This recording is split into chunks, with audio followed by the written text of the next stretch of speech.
Hey everyone, welcome to a special edition of the Dan and Joe Sports Show. As always, I'm Dan. Yeah, And Joe, the reason this one's special is because it's Ole Miss Georgia week. It's the week of probably the biggest game in the history of Ole Miss football, at least since we've been alive. And I'm getting to go. What's up? big week for Ole Miss. I mean, the only thing that compares to me, I think about 20 years ago when Ole Miss had the game against LSU at home for Eli's senior night with the chance to win the West. But even then, they weren't in contention for the BCS. And so, this is an opportunity where they are in contention still for the playoff.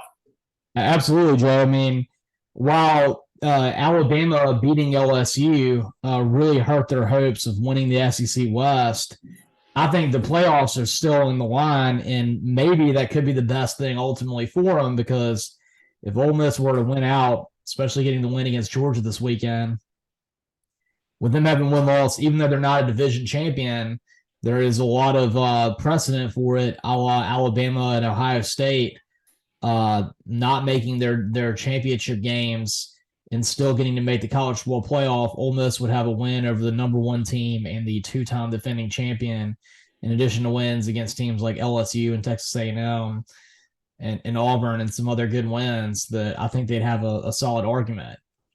And Tulane's a big win too right now. Yes. I think that had Missouri beaten Georgia, and you could see a scenario if Missouri had a chance to win the East, you'd want Ole Miss to have that opportunity.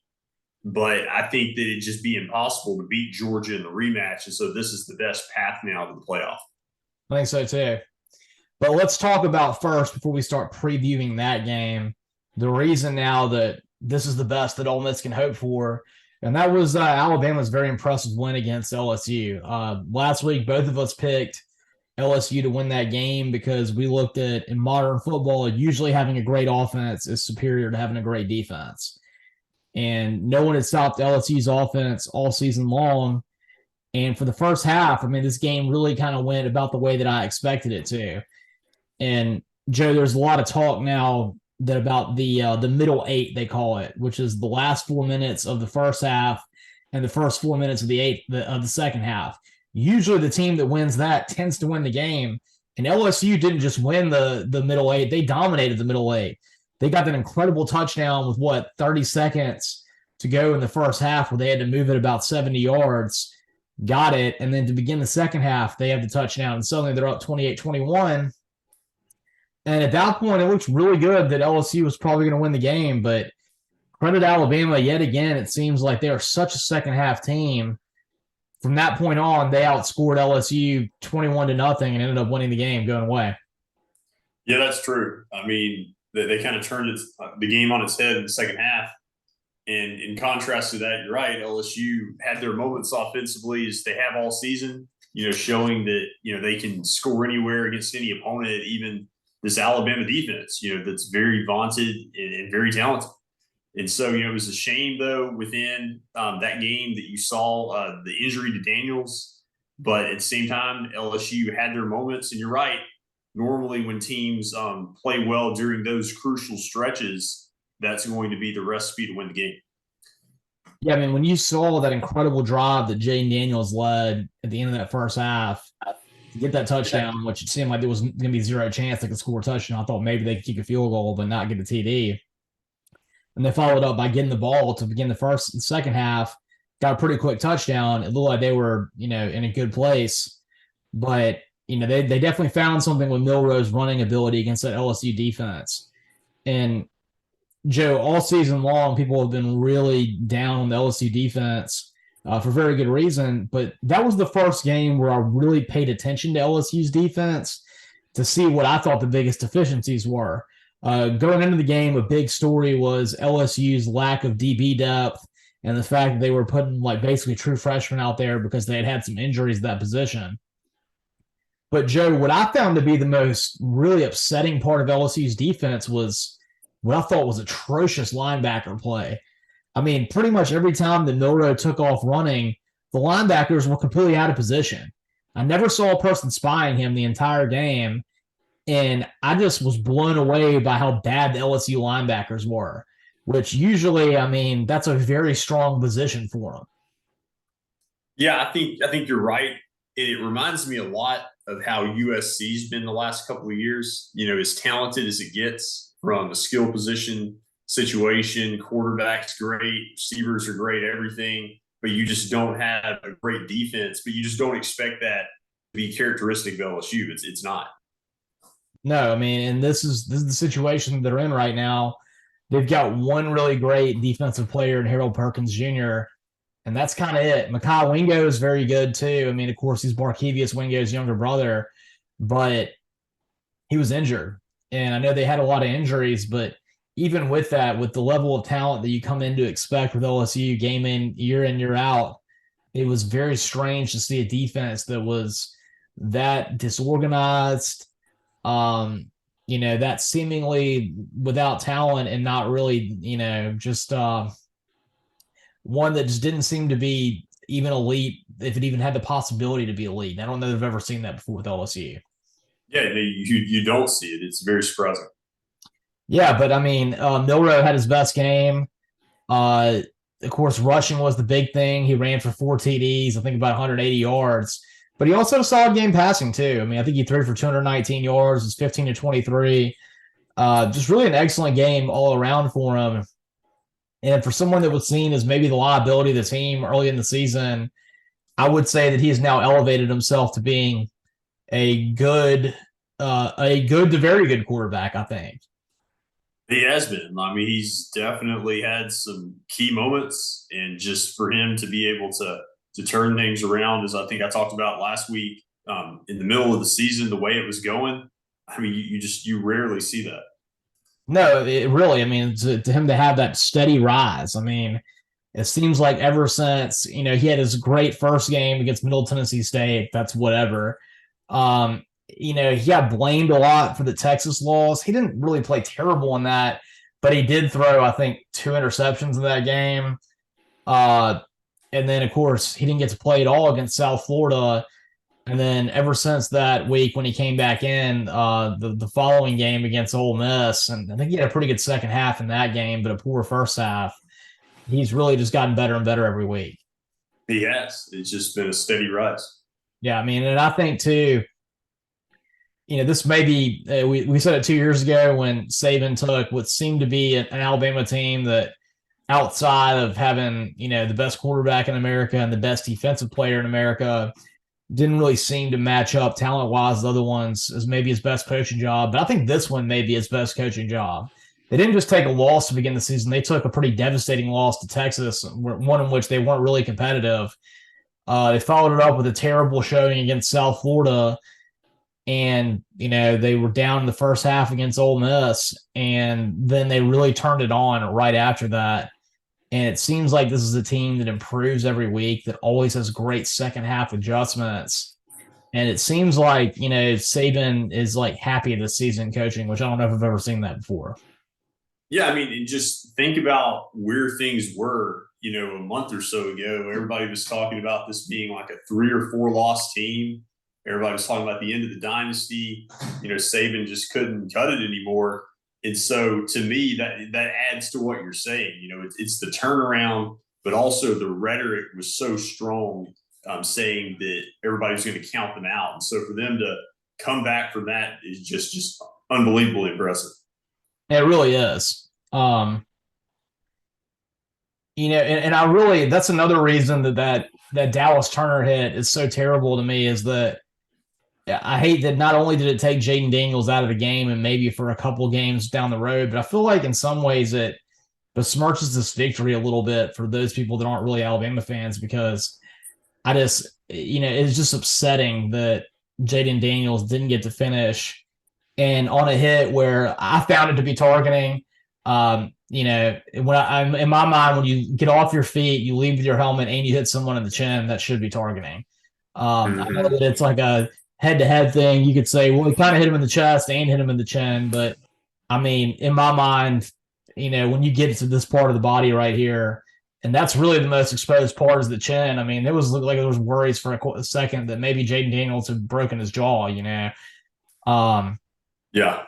It it really put a huge negative spot on that game. And I kind of am interested to see what happens with Dallas Turner moving forward, because he's now injured. He's now injured. Quinn Ewers took him out of that game last year. He's injured Jayden Daniels. He's had a number of noteworthy moments with Jaxson Dart. He's the one who did that really awful face mask where he pretty much ripped his head off. And then he's also the one that last year hit him and then shoved his head in the ground afterwards. I mean, he's starting to get a little bit of a rep as a dirty player. And in my mind, I think he may be the most controversial defensive player we've seen since Nick Fairley in terms of the way he's injuring quarterbacks right and left. That's true. And I didn't think about the history of it, within the story about Daniels. Yeah, that's definitely more than a developing reputation. And I think, a question he'd have to answer, for NFL scouts. I think so too, because while in college right now, the worst that can happen is you get a targeting penalty called against you, you miss the end of that game, the first half of the next game, or if it's in the first half, you just miss that game. In the NFL, that could be a huge fine or suspension. Yeah, and just the NFL, with it being such a quarterback-driven league, and this year there's been so many injuries with all these backups playing. I mean, he's just not going to last long in the NFL. They're not going to tolerate that in the NFL. He's just not going to last long if he does that. Yeah, and here's another thing too, Joe. I mean, now that it's so public out there, you worry that maybe some other teams might do a play to try and take him out. Mm-hmm. Yeah, I could see that. The old high-low, I could see that happening at some point against him. Mm-hmm. Right. Because, I mean, it's a pattern.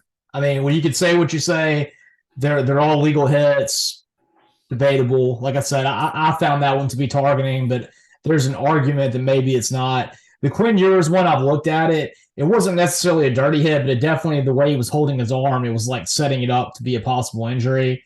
Now, the stuff against Jaxson Dart, I mean, that's undeniably dirty, like every part about it. Well, these are all conveniently strong difference-making quarterbacks. These are not just pedestrian quarterbacks that this is happening to. Right, exactly. I mean, it's not when they're playing Mississippi State when this happens, or when they're taking on Vanderbilt. It's when they're playing guys that can actually torch them. Mm-hmm. Exactly.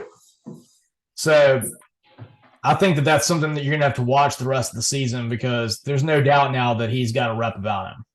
Oh, yeah, for sure. And, that was the thing. Like, I've met Nick Fairley many a times. I like him. He's from Mobile. He's one of the best Auburn defensive players ever. But that was one of the things that he had going the year that Auburn won the national championship. He injured Aaron Murray. There was, a decent amount of late hits that he had on other quarterbacks. And I remember in that Alabama game, they called a penalty against him basically for nothing, because there was kind of like the word was out there that, you need to control this guy.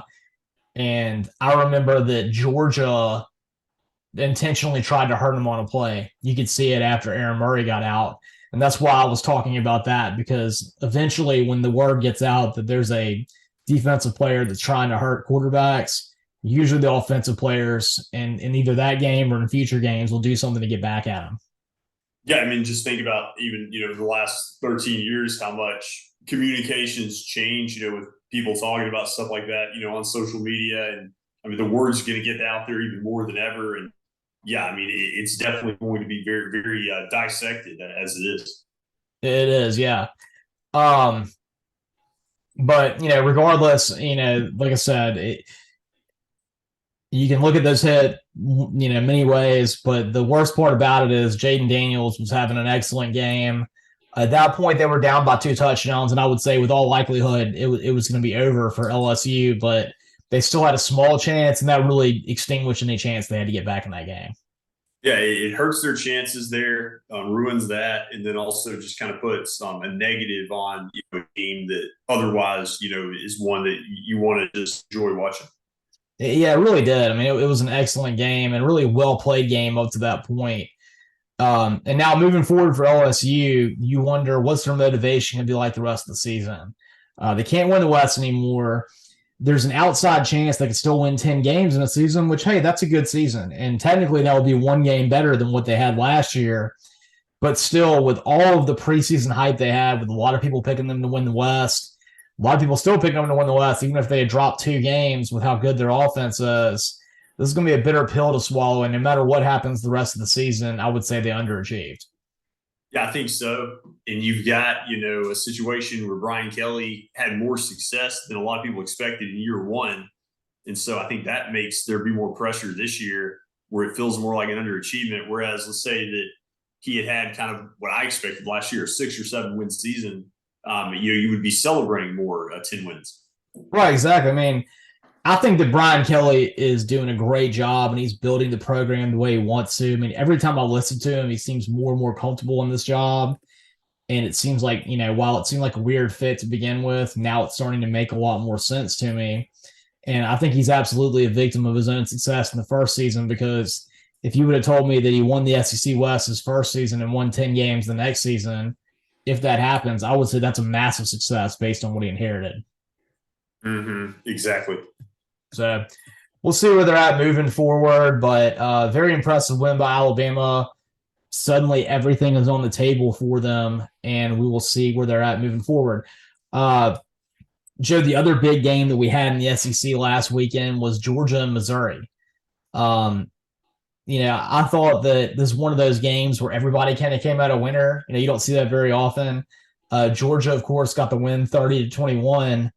But if you're a Missouri fan, you were on the road at Georgia with a 2:30 game, so a little bit of it was nighttime. You only lost by 9 points, and that was with Georgia putting up 2 field goals kind of at the end. But those were field goals where Georgia had the chance to put the game away, and your defense held up. They were in it for about 3.5 quarters. But, kind of like what happened with LSU in the second half, Missouri just couldn't really score in the second half. I think they were winning, 14-10 at the end of the first half and only got the 1 touchdown in the second half. But you're right, though. If you're Missouri, you celebrate this, in the sense that it's 2 years in a row that you've given Georgia a good test. Either you're scheming well against them, there's a matchup problem, there's something that you've identified that you can take advantage of. And I think that the way Missouri football was a few years ago, really up until like the last year or so, I think this is a big win for them. Just 7-2 now. Still have a chance to get 10 wins at the end of the year. A crucial game coming up against Tennessee. And so, yeah, if you're Missouri, you don't feel bad at all for playing Georgia that close. No, I mean, of course, Eli Drinkwood's going to talk about how the fact they wanted to come in there and win, they thought they had a chance. But I'm sure if he were to, talk to you privately, he would think that was a good morale win for you, a moral victory, because they went toe-to-toe with them for the second year in a row, and they're the only team to do that the last 2 years. Ohio State went toe-to-toe with them last year, but now they're the only team to do it twice in a row. Yeah, definitely. I mean, that is certainly saying something. Yeah. And they had a 100-yard rusher against Georgia. That's a very rare thing since Kirby Smart's been there. I know Auburn had 200 yards rushing against Georgia, but most of that was actually Peyton Thorne rushing it. I don't know the last time an actual running back got over 100 yards against Georgia, but Missouri Schrader last weekend got over 100 yards. So that's another big personal achievement right there. Oh yeah, I mean that'd be something he'll be talking about for years. Absolutely. I mean that's going to be a big calling card for him. And when he talks NFL scouts, that's something that he can point to also. Oh yeah. So we'll see. Missouri's got a big game coming up this weekend against Tennessee for presumably that number 2 spot in the SEC East, and for a chance for a great season.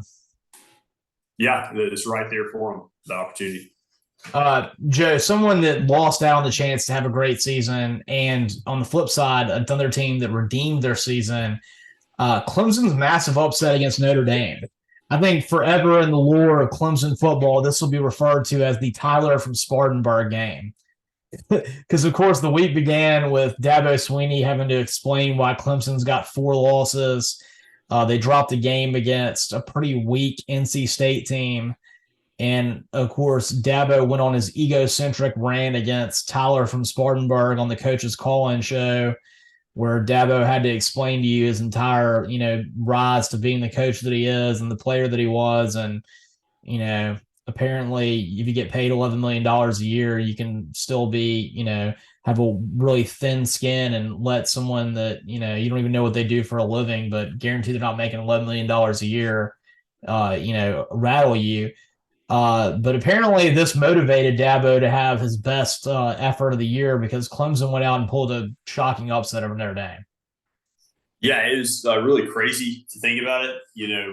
Coming into the season, I think that it kind of tells you, we thought Clemson was maybe going to be a fringe playoff contender. And so for them to have 4 losses, you never expected it. But this is kind of, a big win for them to re-seize some momentum, and kind of salvage things. But also, I think their fan base is probably like, where was this earlier in stretches in the season? But then at the same time, you've got Notre Dame here now with 3 losses. And I think we talked about before the show, arguably one of their most disappointing seasons in the modern era, given the way Hartman and this offense looked. It is really disappointing, Joe. And, I came to this weird realization before the show that right now everyone's been so negative about Billy Napier, right, from Florida.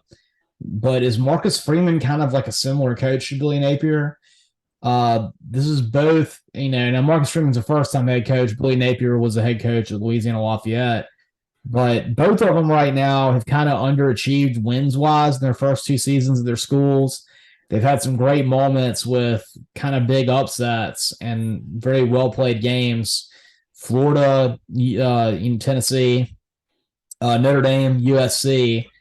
But both of them right now, with talented transfer quarterbacks, one's 5-4 at Florida, Notre Dame is 6-3, and Notre Dame happens to have not just one of the best quarterbacks in America, but one of the best running backs in America.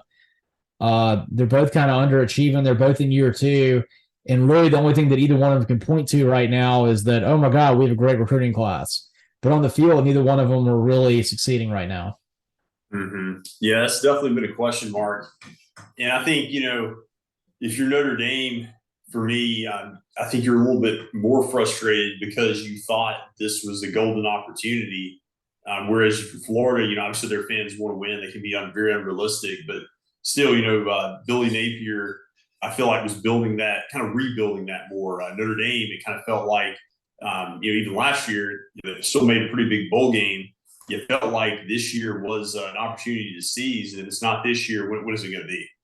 Absolutely. I mean, Marcus Freeman inherited a Cadillac. He was given a program that Brian Kelly had done a great job with coaching for 15 plus years. The recruiting wasn't excellent, but the program structure and the building of the players was very good. And I know one thing that a lot of Notre Dame fans are pointing to is how good Freeman's recruiting right now. But as an on-the-field coach, he's got a lot of work to do before we can even get in the same sentence as Brian Kelly. And you look at this year, there's no way that Brian Kelly would have lost that game against Ohio State at the end. I mean, that was Marcus Freeman's bad coaching that lost him that game. And there's no way that he would have let a Clemson team like this beat him. I think that if Notre Dame had Brian Kelly as their coach this year, they would have 1 loss or no losses. I truly believe that. I could totally see it. And the other thing I'll say about it is I've always kind of employed the school of thought in the past that if you've got a good program going, if a good coach leaves, promote within and kind of keep things going in that direction. But, really the way college football has changed so much in the last couple of years with NIL, transfer portal, you really, in many ways, I guess, need somebody more so now than ever that's kind of been that CEO and has been, completely in charge before and not so much just a coordinator or position coach. Because I think for these first-time guys that are promoted within, like a Marcus Freeman, and we've also seen it, with Mississippi State this year, like that is a tough transition. It is a tough transition. And, if you wanted someone that had been there, maybe Mike Elko looks like that might have been a better choice right now based on what I'm seeing with what he's done at Duke with a lot less talent, a lot less resources. Right. I'm certainly not advocating that they need to get rid of Marcus Freeman, but I do think that this is this is a tough pill to swallow, what he's done with a very talented team. Yes. So we'll see where he goes. I mean, this is going to be a tough one for him to recover from because that was an embarrassing loss against a Clemson team that was absolutely reeling. And I think your other losses, the Louisville one was pretty rough too, but at least Louisville's having a great season, right? You can say, okay, well, we played them at home. They kind of caught lightning in a bottle and they took us out. The Ohio State game, they played a great game and they had them, and then it was, really just kind of poor coaching in the end that got them. But at least, they were in that position. Then you have this game, and there's really no excuses for this game. Yeah, it was with every loss, it's gotten worse in the sense that, no excuses. And the first loss, it was like, okay, we still just have one loss. We still have everything out in front of us. It was Ohio State, no big deal. Then you lose to Louisville, and it's like, well, we're out of national title contention, but we can still go to an Access Bowl. And then now you don't even have that. So I don't know, what they're going to exactly be motivated about now. Exactly.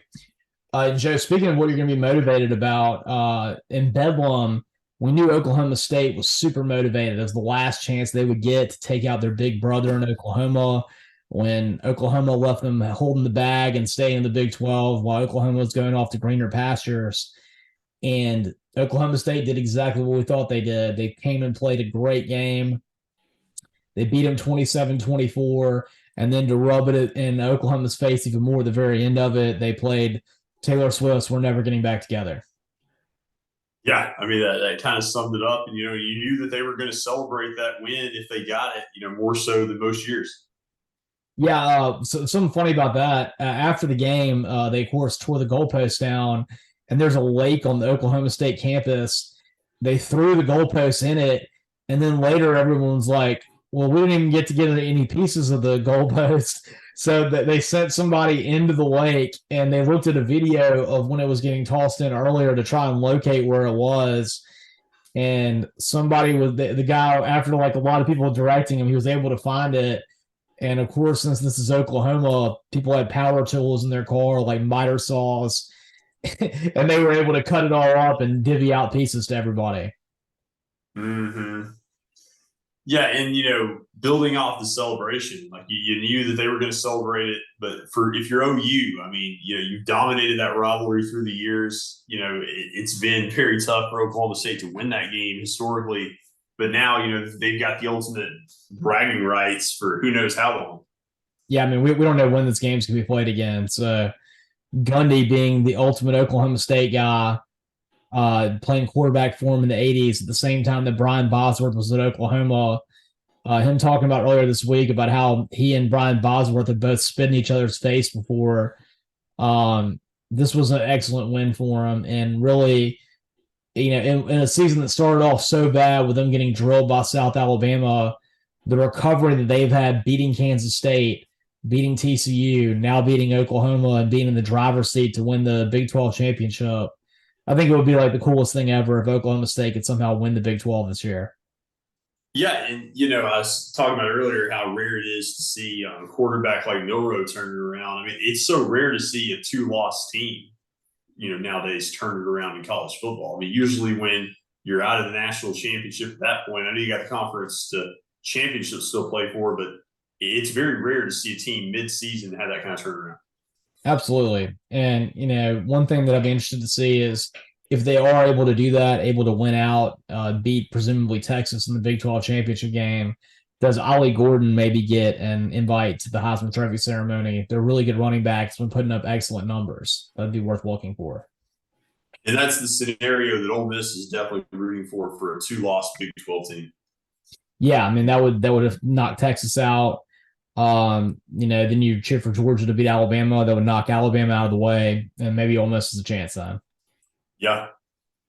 And speaking of Ole Miss, they had what I thought was a really important victory last weekend against A&M. I'm sure a lot of people would have liked for it to have been by more, but Wayne Kiffin said this 1,000 times. A&M's got excellent talent. They got 5 stars all over the place. You knew that was a game that Jimbo really wanted to win. And I thought the Lane Kiffin coached a very good game in that one. He was good with his, the only question I had was he wasn't great with maybe like not taking enough time on snaps at the end of it. But I thought the play calling was good. Pretty good offensive showing in that game against a very stout defense, especially by Quinshon Judkins. And then, of course, yet again, the defense, when it mattered, came to play. Yeah, opportunistic defense. You have an offense that always, outside of Alabama, they always seem like they have a good approach. They have, some very well scripted plays in timely moments. And I think that in addition to Judkins having, the rushing touchdowns and over 100 yards against this A&M defense, to me, this was the Trey Harris game too.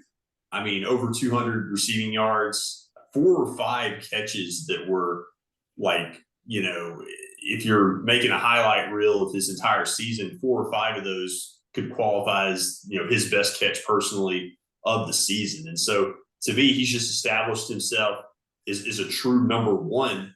And I never would have expected that coming from Louisiana Tech. He's been excellent. I mean, that one-handed catch they made on the sidelines, unreal. And one of his best catches didn't even count because his feet were out of bounds. The one-handed catch that he made in the back of the end zone where he was just a little bit out of bounds on it, that was also really great.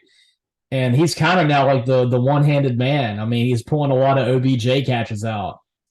Yeah, he's got like great hands, and he has kind of a moxie about him. He has the ability to just kind of always get open, and just it just looks effortless at times. And so I think he's been very key in just we talked about the improved play of Jaxson Dart, and I just think that you look back and if Ole Miss wins a game against Georgia, like the way this season's going for Ole Miss, one of the kind of interesting stories is the Lane Kiffin decision to bring in Spencer Sanders. It seems like, even if Sanders, hardly ever plays, that may have been money well spent.